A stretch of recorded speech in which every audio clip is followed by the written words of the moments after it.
Welcome into another episode of Respect Her Game. I'm Laura Stickells, and we've got Charlotte North here today. We're so lucky to have her because she is so busy right now. She's currently in the middle of the Athletes Unlimited professional lacrosse season. So we're so grateful, Charlotte, that you've made the time to join us. And it was an exciting week for you as well because you are an alum of Boston College lacrosse. And they were at the White House this week along with our other co-host, Annabelle Hasselback.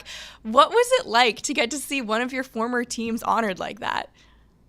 It was amazing. So back in 2021, when we won our national championship, the first one in program history, we actually didn't get to go to the White House because of COVID and all of that madness that was going on in the world. So I'm so happy, not only for them to bring home another title, but to be able to go celebrate the right way at the White House with every Division 1, 2, and 3 national championship team from every sport is really special because you're all unified as champions and everybody is at the top of their respective sports. And to be honored by the White House is a pretty cool deal. No, it was really cool. Even my mom actually texted me. She said, "Is that your friend Annabelle standing behind Kamala Harris at the White House right now?" And I was like, "Mom, do you have like the live stream up right now or something?" And sure enough, I pull up the live stream and there's Annabelle looking, beautiful in a yellow dress standing behind the vice president. So no, that was awesome. It was so great to see that BC got to be honored like that.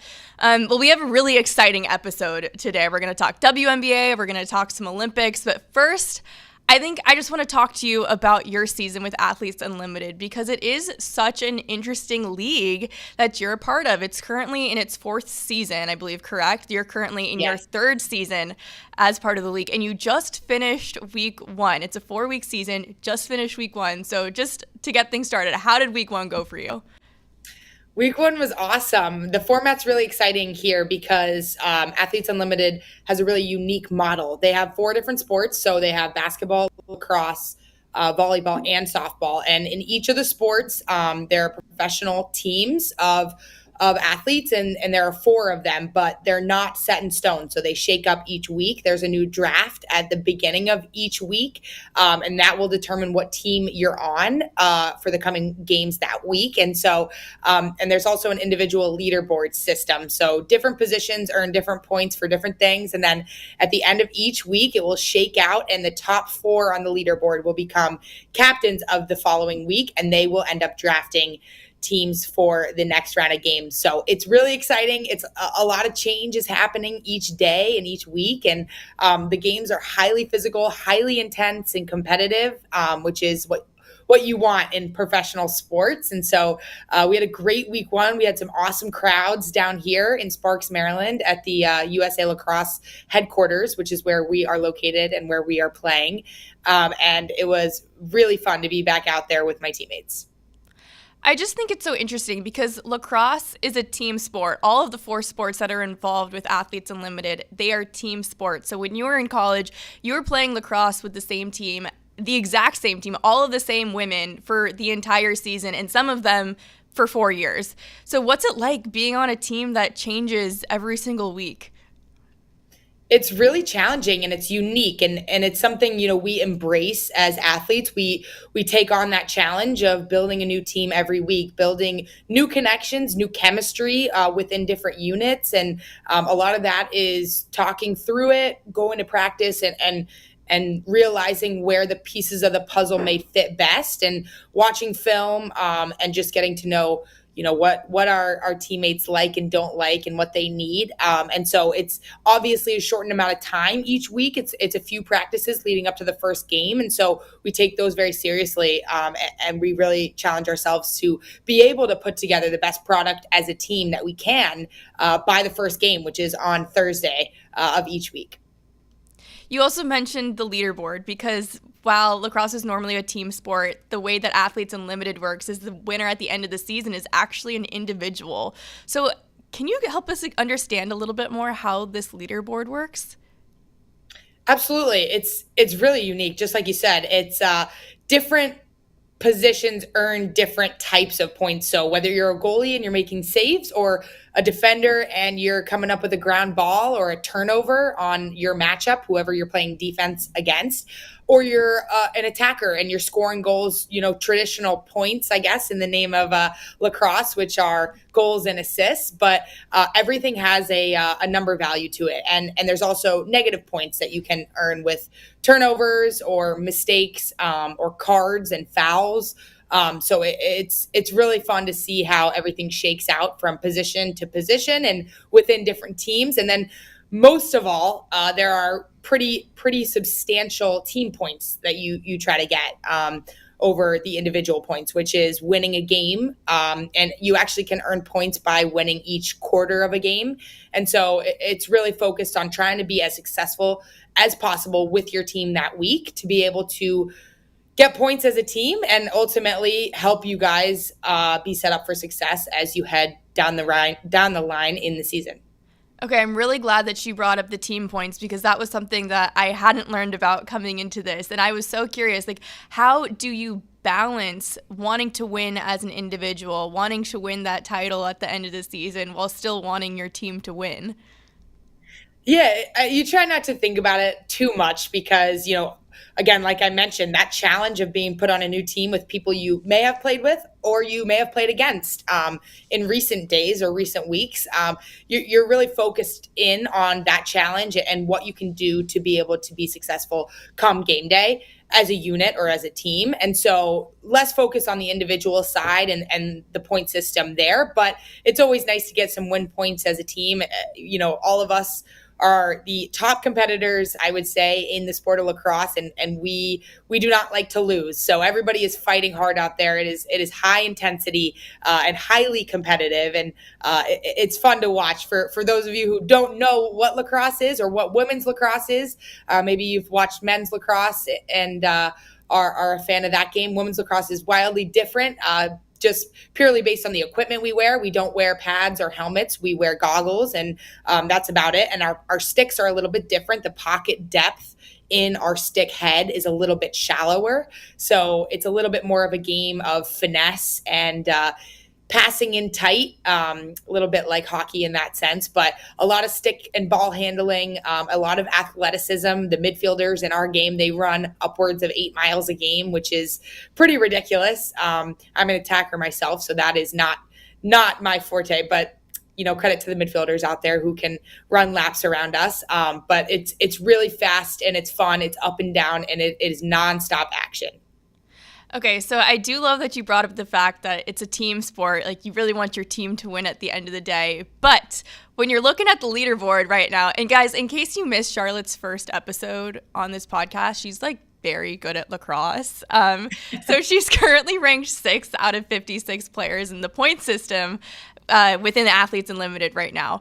So but there's some other, you're currently on Team Marino this week, and there's some other athletes that are right around you in the standings. So I'm just curious, throughout your 3 seasons, have there been any moments when either you or like a teammate or somebody has been, somebody might have had a wide open net and you're like, you know what? I want to pass to somebody else because like we're neck and neck in the standings right now and this is the last week of the season. Like, how often does that come up? Yeah, it doesn't really come up too much. We're not trying to think about, where we are in the point system or the leaderboard as much as we are focused on, winning those team points, winning quarters and winning at halftime and then going through and finishing out the game and achieving our ultimate goal of winning each game each weekend. So we play 3 games a weekend, which is pretty exciting. So we get 3 chances with each team that we're on to put together that complete game. And I think it goes, without saying, the most competitive athletes in the world will do anything it takes to win. So everybody's, rowing in the same direction and is, full head of steam towards winning as a team. Have you gotten to be a team captain yet any of these weeks?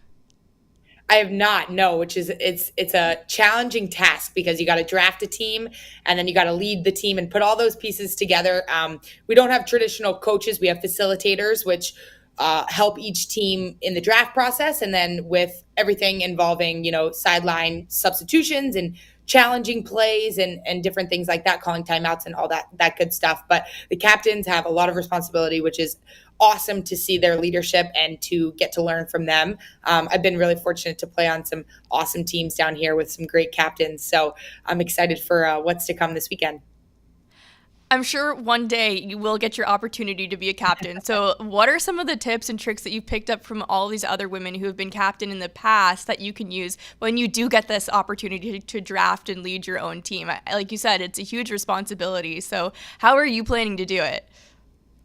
Yeah, I think it's a lot about building chemistry. I mentioned it a little bit earlier, but a lot about what kind of team will, bring that passion and energy to the field and go all in on building that chemistry from day one of, what kind of systems you want to play, what kind of team you want to look like on the field, and how you're going to support each other. And so I think that's the most important piece of it. Of course, there's the tactical pieces like right-handed players and left-handed players, and having enough, midfielders and defenders that like to play together and build chemistry on that side of the ball, as well as the offensive side. And these goalkeepers are brave as well. There's so many talented ones in this league that see shots that are incredibly hard to save, but they perform so well here. So, it's a challenging task because every single player here is wildly talented across the board. So that is not a task that I envy of these captains because it's so hard to pick. From the other side of it, though, what's it like getting drafted every single week? It's fun. It's exciting. It's different. Every Monday night we have our draft and we look forward to it. It's fun to see how teams can shake up. And sometimes you just get so excited to play with someone you never played with, or someone you've looked up to your whole career and you've never had a chance to line up next to, or someone that you watched play in college who is now a rookie here in this league that you haven't gotten to play with yet. So all that stuff is really fun, and it gets you excited and rejuvenated for an exciting week. No, that's awesome. And I just think this league is so cool because if you're a female athlete that's graduating from college, there's not a lot of opportunities for you to play post-college. And I'm especially speaking about like those team sports like lacrosse and basketball, field hockey. Like there's just not a lot of leagues out there. Like if you're graduating and you're running track, or if you're playing an individual sport, that's a little bit easier. Like I don't want to say it's easy because it's certainly not, but when it comes to a team sport, like it just requires so much more infrastructure. And we saw it with the WNBA a couple years ago with the whole situation that happened with Brittany Griner, where there just weren't enough opportunities throughout the entire year for these women's basketball players to be able to play in the U.S. So how critical is it for the U.S. to have a league like this for lacrosse, volleyball, softball, and even basketball? There's a women's basketball league, too, that starts before the WNBA season. It's huge. Personally, when I was growing up and I was playing lacrosse, there wasn't really an end site for professional lacrosse or people we could look up to that really were the true full-time professional lacrosse players. And to see this league come about with, the CEO, John Patricoff and Jonathan Soros, they have done an amazing job of giving female athletes a place to play after college professionally at the highest level, and to really be felt like a professional athlete and treated like one. And it's amazing to have this opportunity and to share it with the next generation of players who are now coming up and able to kind of see their goals in what we are doing every day, and hope that drives them to work even harder. And for the other sports, it's amazing for basketball specifically to not have to travel overseas and go somewhere else to fulfill that role, and need to continue to make a living doing what you love and playing your sport, but having to travel so far away in the off season, it can be really tough. You're training, you're exerting your body at the highest level. And so for them to have the AU Basketball League as well, in addition to the WNBA, is remarkable, and I'm sure they would say the same. And for some athletes who just play AU basketball, it's incredibly great experience for them to continue to play and develop their skills and perform at the highest level and show what they're all about, no matter what their path to the pros was. And so, I've met so many people across the Athletes Unlimited organization who have had a different road to becoming a professional athlete, not always the traditional, graduate from your college sport and you get drafted, right? Some people go undrafted. Some people take a few years off trying something else and then realize that, their dream is to be a professional, and they're able to fight their way in and earn a spot in the league. So it's really cool to see. And the new innovative model makes it really exciting across all 4 sports. You just said that you really do feel like you're a professional athlete when you're in this environment. What does the typical week look like for you, and what are some of those resources that they provide you that makes you really feel supported? Yeah, it's incredible. I mean, it's something I love to shed light on because there are so many resources, and we all live down here together as a league. It's called In Market Together, and we are all in the same location. We play at the same venue for the weeks that we are down here. But they provide, health and medical training, and they provide, strength and conditioning training and facilities for us to work out and to lift, treatment when we needed physical therapy for injuries we may have, recovery. There's a ton of recovery resources that are throughout our living space and throughout our facilities and our locker rooms. And there's also mental health resources as well, through OnRise. It's a business that they work closely with, a former professional basketball player actually who started that, but she and her team come in, and there are resources for us as athletes to talk to, and to seek mental health resources on pretty much any day, any hour. So they really equip us with everything that we need to perform at the highest level, and it's just a credit to what they're doing behind the scenes to allow us to be here and to allow us to play the sport we love at the highest level, but also have the best resources to be able to do that at peak performance level. So we are so lucky and fortunate to be here, to be together in person, and to be competing every day, and to have everything away from the field that we need to be ready to do so. No, that's so awesome. I remember a lot of the athletes that I went to school with in college, when we graduated, they said, and they continued to play. I didn't continue to play post-college, but a lot of my friends that were more athletically successful than I did, and they said that nothing compares to the support, especially for women. I'm speaking about women's athletes. Nothing compares to the support that you receive in college when you're playing professionally. And I'm so excited to see that starting to change. So that's just so great to hear. Of course. I mean, we've seen it with so many women's professional leagues, but with the WNBA and the NWSL and now the PWHL for women's ice hockey, the resources are growing, and becoming, more equitable to the male counterparts. So it's important to keep that at the forefront of the conversation, because it is really critical for female athletes to perform, the way that they can and that they should, out on the court or the field, wherever they are. The resources should be there and should be, a high priority. And so for NCAA athletes now on the female side, I know we saw that with the March Madness situation a couple years back with the women's college basketball players who didn't receive the same kind of treatment as the men. And then, people used their platform and used their voices and spoke out, and really showed that these female athletes deserve a lot better. And look what happens when they are given the same kind of resources and venues and opportunities and exposure. And we saw that last season, this past year with the absolute explosion of popularity in collegiate women's basketball. So it's cool to see that and kind of see that trend trickle into other sports as well. Yeah, definitely. I mean, this was just such a special year in women's sports. And okay, so for women's lacrosse and men's lacrosse as well, it's not in the Olympics this season, but it will be in 2028. So how does having a league like this help Team USA compete on the international stage?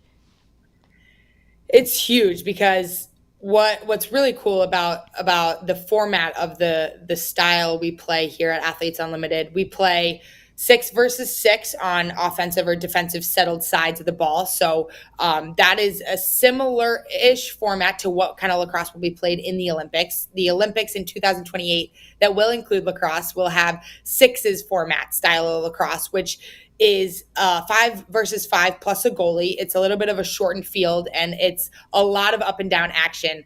And it's a little bit more similar to basketball in that sense, where the ball goes out of bounds, you inbound the ball, and you're going the other way. It's very similar, and there's a goalie and net as well, of course. But it's a lot of up and down, fast-paced style of lacrosse, which I think will be really exciting for new fans, especially ones who have not watched lacrosse and aren't sure what the sport is, to really understand what it is quickly in this format of sixes lacrosse, which is what I'm most excited for. But there's a lot of players in this league who have played on the international stage already. There's a bunch of teammates here that I've played alongside of. I've been so fortunate to play alongside of them on Team USA. Sam Apuzzo, Kenzie Kent, Marie McCool, Dempsey Arsenal, Lizzie Colson. There's so many across each position that play in Athletes Unlimited that was on the team that I got to be a part of to win a gold medal in 2022 at the World Championships. And then there's also members of Team Canada and Team Ireland and so many other teams, which is really exciting because, we compete against each other at the international stage, but now we may get to end up being teammates here in the professional league, and we're constantly trying to make each other better. So it's just elevating the overall game of lacrosse, the state of our game, and hopefully that translates when it gets to the Olympic stage in 4 years from now, and people get excited watching our Athletes Unlimited games now, knowing what's to come down the line. What do you think is the next step now for this league? I think it would be really, really incredible to continue to grow in exposure. We have a few games on linear television each week, which is really exciting, and it's drawing in new eyeballs to the sport. Important way to continue to push is on platforms like social media and other forms of media to continue to get people educated on our sport and on what it's like to be a professional women's lacrosse player, and the different intricacies of the league. And, hopefully down the line, we get to continue to expand and add more teams, and then maybe, take it to new cities that aren't as familiar with our sport. We're in Maryland, which is a lacrosse hotbed, in a sense, and lacrosse traditionally has been played very heavily on the East Coast, but we love getting out to other parts of the country and other parts of the world to continue to show what this sport is and hope to grow the game. So we would love to get there at some point to continue to push and maybe travel a little bit further west or even south, and then add some more teams and continue to grow this thing. All right, well, we're going to switch gears to the WNBA in just a second. But before we do, I want to ask you, who are some athletes within Athletes Unlimited that we should be looking out for, whether it be softball, volleyball, basketball, or lacrosse? Who are some names that we should have on our list? Ooh, well, since we're in the thick of the lacrosse season, I'm going to go with some lacrosse players because it's right in the middle of it right now, and it's definitely going to come down to the wire at the end, which is the most exciting part. But Sam Apuzzo is an attacker who coached me at Boston College. Actually, she's probably the greatest player to ever come through Boston College, and she's one of the greatest attackers to ever play this game. She's consistently dominating every single game that she steps out onto the field, and I actually got to be on her team last week, and it was really fun getting to be out there. I also got to play with her on Team USA, like I mentioned earlier, a couple summers ago, but she inspires me every day. She just is such a dominant attacker. She's so two-handed and a threat from anywhere to score or to feed and facilitate an offense. You can see her offensive coaching mindset because she currently coaches the Boston College team that just won a national championship. You can see that as a coach on the field, but also when she plays. So she's someone who is so fun to watch. I gotta shout her out, and I'm always rooting her on. No, that's awesome. I just think this league is so great. It's amazing to see what happens when you start investing in women's sports. And kind of along that same line, we're really seeing that this year with the WNBA. When you invest just a little bit into the WNBA, it really starts to take off. And tons of WNBA news from this past week, but I mean, the All-Star game, that's got to take the cake, right? That game was incredible. If you didn't like that game, then I'm sorry, but you just don't like sports because it was amazing. And just for some context on this game, it was Team USA, so the current roster that's going to the Olympics, versus Team WNBA. So all of the players that essentially got snubbed, Caitlin Clark, Angel Reese, a bunch of other names that maybe people thought, oh, maybe, we've been talking about them all season, they'll be on the Team USA, but no, they were not. So you have this team that's playing with a chip on their shoulder. And did I ever expect that they were going to beat Team USA? Like, no, not in a million years, but they did. 117-109. Like, such a fun game to watch, and it was competitive. I think All-Star games sometimes get this rep for, players not really being competitive, and it's just like a three fest, and it's just, I don't know, points galore. But this was not the case. I mean, I was shocked. Oh my gosh, same. And what the coolest part to me was that it was the most watched WNBA event in decades, which is just so remarkable to see. I think it was somewhere around 4 million people who tuned in, and to have that kind of game with the U.S. team, obviously right before heading off to the Olympics, and then the number of stars in the rookie class that got to play on the WNBA team, it was the perfect combination of all you could ask for as a basketball fan. And I just think, the event felt really big, and it felt like it was done the right way, which is what those athletes deserve and more. So it's really exciting to see, like you said, when you give them the platform and you give them the opportunity with all of those different investments and resources, that's what's going to happen. The fans are going to show out. They're going to bring the energy, and the best, part of the product on the court was that it was competitive, and everybody, in terms of star power, showed up and was there to compete and to win. And, there were so many different players that I was so excited to watch.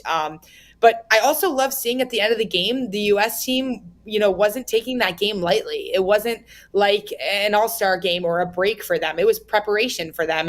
And credit to the WNBA All-Star team for preparing them in a way that maybe exposed some of their weaknesses and showed what they need to work on as they have a few weeks to really lock it in before they chase that gold medal. So it was cool to see the intensity of people like Diana Taurasi as a leader on that team really rally her U.S. squad to understand what that means and what their goals are moving forward. I know after the game, one of them mentioned the deja vu that they felt from 2021 when they lost to the WNBA All-Star team and then went on to win gold in Tokyo, which was pretty cool to see, that kind of, what may be foreshadowing what happens with this team in Paris. But, I think that each one of them are so committed to growing the game of basketball, the game of women's basketball. And I hope that they're proud of all the people they're inspiring across the board, at the All-Star event and throughout this entire WNBA season.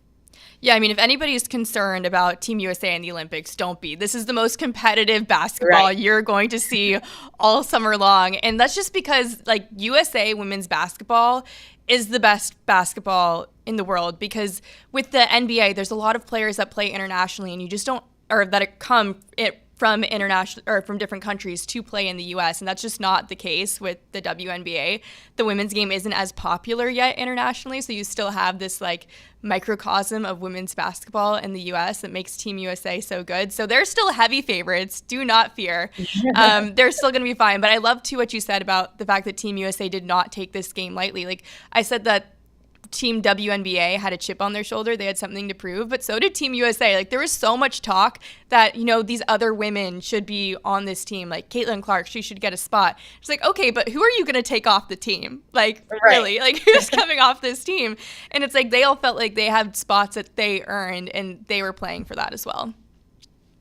Absolutely. I mean, it's definitely showing that the international stage of USA basketball is in good hands down the line. I mean, this team, I would expect this team in Paris to come home with the gold medal. I mean, I don't know how you don't if you have Breanna Stewart, Diana Taurasi, Sabrina Ionescu, and everybody else down the line on that roster. Just phenomenal players who have really revolutionized the way people see the game and people enjoy the game. People are fans of the game and the way people play the game. So I'm so excited to watch them, and I expect great things. But then down the line, when those players end up moving on, they got a whole bucket of all-stars within the WNBA who I'm sure aspire to be on that team one day, and will be on that team one day, chasing another gold medal for USA basketball. Yeah, you actually saw Angel Reese say after the game in her post-game press conference that she's like, I'm looking for the day when both Caitlin Clark and I get to be on that Team USA. And that was a good moment, too, just because, you see these women compete so hard against each other all year long that it's so nice to get them to see them be teammates as well and compete with each other and support each other. It's nice to see that, too. Absolutely. I mean, I know there's such a narrative around them, too, sometimes, but, in the grand scheme of things, they both have the same goals to be the best player and teammate that they can be out there on the court and continue to inspire the next generation, which I think, I can say wholeheartedly that they're doing so successfully this season. And they're both dominating on the court, especially in the later part of the season before this All-Star break. They've both been putting up ridiculous type numbers and helping their team get to a place that they haven't been recently in terms of wins. And so it's exciting to see the impact they've had right away in their first season. And I'm sure, that's not their first All-Star game. It probably won't even be, close to their last. So I'm excited to see them continue to dominate. For sure. And I think there's just a few individual performances that I want to make sure that we shout out before we move on from the All-Star game. Arike Ogunbowale set a WNBA All-Star game record, 34 points. So that was awesome to see. I know she was scoring in basically every single way possible. It's so fun to watch her. Caitlin Clark did not have a good night from three. 0 for 7 from behind the three-point line. But she had 10 assists. Just to see her versatility and how she was still able to help facilitate for her teammates despite not having that individual success was so cool to see. And I mean, I think if you just saw the way that Kelsey Plum was guarding her too, that was a competitive game. That was intense. She was locked in on that matchup for sure. Yeah, for sure. It was cool to see Caitlin Clark. I think her game is evolving. I mean, it's hard to think, how much more it could evolve, but it's evolving. We saw her transition passing and assists in that sense in her collegiate career, especially this past season. But to see the way she's dissecting a defense now at the highest level professionally, I think her passing is just getting that much better. And her IQ and decision-making is really fun to watch. I know she was a couple assists shy of breaking Sue Bird's record in that game, but and Sue Bird was courtside, which is pretty cool. Probably a really special moment for Caitlin to see that kind of unfold with Sue Bird in the crowd. But her passing ability is, almost as impressive as her range as a shooter. Yeah, no, totally. And one other performance that I want to make sure we shout out to is Angel Reese, because she's been putting up double-doubles all season long. But to do it in the All-Star game, coming off the bench, not playing a ton of minutes, that was impressive too. So definitely give a good shout out to her. And then, obviously Team USA, they obviously played a good game too. It was super competitive. And I don't know, just a great show of women's basketball. I was just so impressed. Absolutely. I know. I'm excited for the Olympics, and then I'm also excited for the WNBA to continue on afterwards because, it's highly competitive, and I truly think that the playoffs are going to be the most exciting part of the season. Okay, well, the WNBA All-Star game was in Phoenix. So this was the perfect opportunity, too, for the Phoenix Mercury to get to unveil their new practice facility. And one of my close friends from college, Alexis Philippou, she works for ESPN right now covering women's basketball. And I was watching her Snap stories this past weekend, and I'm watching her go through this building, taking this, I don't know, I was like, Alexa, are you in a spa right now? Where are you? And then I saw some basketball courts, and I'm like, oh, this looks like a basketball facility. And then, I go back and I kind of I go online to figure out, what's going on at the All-Star game, where she is. And I'm like, oh my gosh, this is the Phoenix Mercury's new practice facility. It's incredible. It's $100 million were invested into this facility. 58,000 square feet, truly state of the art. And I know that I was taken aback because you just don't see this kind of investment in women's facilities. If you do, it's shared with men's teams. And so I was just so excited to see this and get to see the fact that these women are going to get to have a facility like this.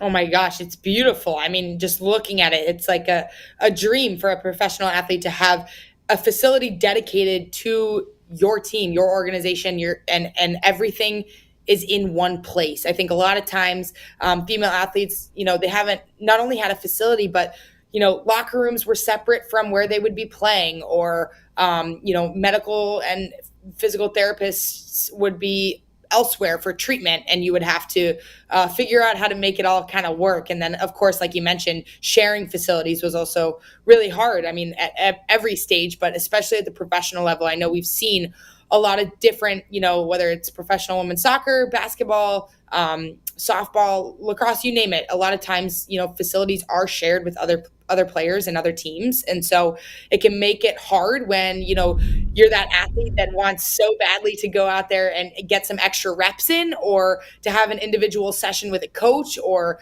to have an extra film session with a couple of teammates, to get an extra ice bath in, whatever it may be.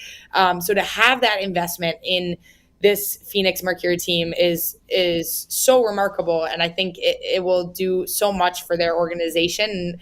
They are already one of the best in the league, but to see them be so successful without that, just imagine where this could get them to. And credit to all the players who came before this facility and pushed the boundaries of what success looks like for that organization, and what kind of culture they wanted to establish. And that has earned them the investment that has now ended up as this beautiful facility. And so I'm super pumped for them. And I hope it acts as kind of a marker for other organizations and other professional women's leagues, or, just within the WNBA as well, to continue to invest in the resources that are needed and that will help ultimately high performance.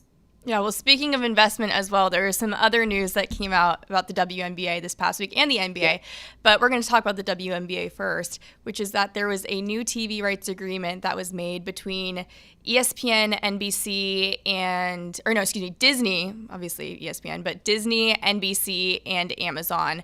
$2.2 billion over 11 years for the media rights agreements to the WNBA, which is 3 times greater than the previous contract. So I know that was so exciting to see, just like seeing the value of the league go up, especially after this past year when you see all of these stars from college basketball come into the league and see how they've been able to bring it to a new level.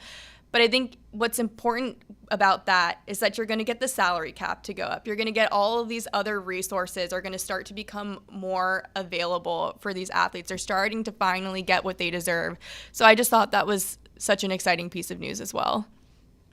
Oh my gosh, it's huge. And I think, a lot of times you think about the era that we're in right now, and what is most important, and how to draw in, more fans, more eyeballs, more sponsors and investors. And that is a lot around television and media exposure. And so for this to come about is just so exciting to see. Maybe it's a huge turning point for the world of women's sports and what could come of it. I think it is so well deserved and earned after what has happened this past year. And those primetime slots, like we saw with the WNBA All-Star game, those are so valuable because it just continues to push and grow the league on the whole. It makes the event feel bigger. It makes the stars feel bigger. And it's what those athletes deserve. And so to see the continued investment in the media exposure and the television exposure is really exciting, and something I've loved within kind of what is developed within the WNBA and the television coverage is the broadcast team is always so high level and so fun to listen to. And Rebecca Lobo is one of my favorite across the board of all sports, but the entire crew just does such a good job of showcasing what women's basketball is about and what it looks like, and the intricacies of each star and all that goes into it. It really makes it feel like a legitimate professional league, and something that has been a long time coming. So I'm really excited about this new media rights deal, and I hope it's a domino effect down the line of not only what people are investing in across women's basketball, but women's sports on the whole. Yeah, and there was one other perspective, too, that I do think is worth sharing. Cheryl Miller, she was the coach of Team WNBA at the All-Star game, said in her post-game press conference that she actually didn't think that $2.2 billion was enough. And when I first heard that, I was kind of like taken aback by that because $2.2 billion, like that's a lot of money. But then I went and I kind of looked at the numbers and I compared it. And the NBA deal, which was also just renegotiated, was for $76 billion over 11 years. And I think just the NBA finals were worth $2 billion or something like that, which is the entire WNBA season. And, you know, I don't think it's you don't want to compare the two leagues because they're not the same number of games. And, you know, I don't want to get into that. Like, I haven't crunched the numbers. Like, is the season really worth $4 billion? I don't know, but I just thought it was an important perspective because it's like just because you're getting more doesn't mean that you're necessarily getting what you're worth. And you should, like, as women, we shouldn't just be grateful for like what we're given. We should be going after what we actually deserve. And so I thought that was an important perspective from Cheryl Miller as well. And it took me a second to kind of think about that and really digest it. But I think there's room to be happy for the fact that we're making progress, but still know that there's space for us to grow too. Absolutely. I think that's a really critical piece because, like you said, you can be taken back by a comment like that. But then when you really do, you know, think about it for a few moments, you know, women oftentimes, you know, any sort of growth in the positive direction is seen as an awesome and great thing and makes you feel really good, like you're trending in the right direction. But at the same time, you know, you got to think about kind of where we are and what is the standard in sports across the board, not just women's sports, but sports on the whole, because, you know, female athletes deserve the exact same treatment. So I do think that this number will continue to grow because when you see this type of investment over just one season, like we have this past year, you see what comes of it and what is generated around the world in terms of buzz and excitement and product and engagement and all the above. It's just, it's so awesome to witness, but I know that it's not going to stop here. I expect that number to continue to go up, you know, and hopefully the WNBA finals become, we mentioned the WNBA and all that they're expanding on. I know there was talks of expanding the season itself to a longer season of 44 games, I believe. The commissioner mentioned, not sure if that's finalized, but I think that would be the right direction to continue to get these players in these opportunities to continue to play as a full-time professional athlete and not have to go and play elsewhere. Also, like you mentioned, increase the salary cap and then, you know, have more games on television and hopefully that media rights deal continues to increase. So it all works in the same direction. And I think, you know, that will continue to grow as the league continues to expand. Yeah, okay, well, we have about 3 minutes left here, so we got to make this really quick. But I do just want to quickly talk Olympics, even if it's just for 60 seconds, because opening ceremonies, this episode is coming out on Thursday. Opening ceremonies are on Friday. So quickly, what sport or athlete are you most excited to watch? Oh my gosh, probably all of them. I mean, I love the Summer Olympics. It is my favorite of the Summer and Winter Olympics. I love watching swimming, but I am going to go with basketball. And I know we talked a lot about women's basketball, but I'm going to go with men's basketball because one of my favorite athletes of all time is Steph Curry. And this is his first time right now with the U.S. team and being teammates with LeBron James, Jason Tatum, so many stars in the NBA. I'm so excited to see them dominate. And I'm also excited to see the ways that the women's and the men's U.S. basketball teams come together and cheer each other on and support each other because they are the best basketball players in the world. And so I'm really, really excited for that. Great pick. I love that. Mine is pretty, I don't want to say generic because I feel like this is everybody's pick, but truly I love women's gymnastics. Always have loved women's gymnastics. If you listen to this podcast the past couple of weeks, you know that. So I'm really excited to see Simone Biles. I just watched her documentary or started watching it and seeing all that she went through last Olympics. You know, you're just keeping your fingers crossed that she gets the Olympics that she's worked so hard for this time around. So definitely rooting for Simone Biles. And really quick before we go, we got to get to your win of the week because you told me what it was yesterday, and I want to make sure that we're able to plug Athletes Unlimited. Yes. My win of the week is that this coming weekend, so tomorrow and then the Saturday and Sunday of the weekend, we have 2 of our games on national television. So the 2 are tomorrow at 5 o'clock, and then Sunday at noon Eastern time. So both of those will be on ESPNU and ESPN2. So really excited to continue to push the sport of lacrosse forward and be on that linear television, draw in some new fans, teach them what the game's all about, and continue to grow as a league. My win of the week was actually to the Dodgers social media team because they had a really great video. It was women's night last night with the Dodgers, and they had this really great video of all of the Dodgers players coming in, and they each said their favorite women's athlete. And I think that's important because it shows young boys, too, that look up to these men that it's okay to support women's sports and that it's actually cool. So that made me smile. And also Shohei Ohtani, by the way, picked his wife, which is amazing because she's obviously a great basketball player in Japan. And they also had this really great lineup. It was like a graphic where they each had their walk-up songs, and I guess their wives or girlfriends each got to pick their walk-up song for the night. So it was really cute, really fun. That. Made me smile. But good luck with the rest of your season, Charlotte. Everybody tune in to watch Charlotte on ESPNU tomorrow. And I'm excited to have you on again and hear more about how the rest of your season goes. Yes. Thank you so much. It was so awesome getting to be on all the way from Maryland, but I wish I could be in the studio as well. But thank you so much. This was awesome. A lot of fun, exciting women's sports at the Olympics coming up. Well, thanks again for joining us. So thank you, too, for watching another episode of Respect Her Game, and we will see you next week.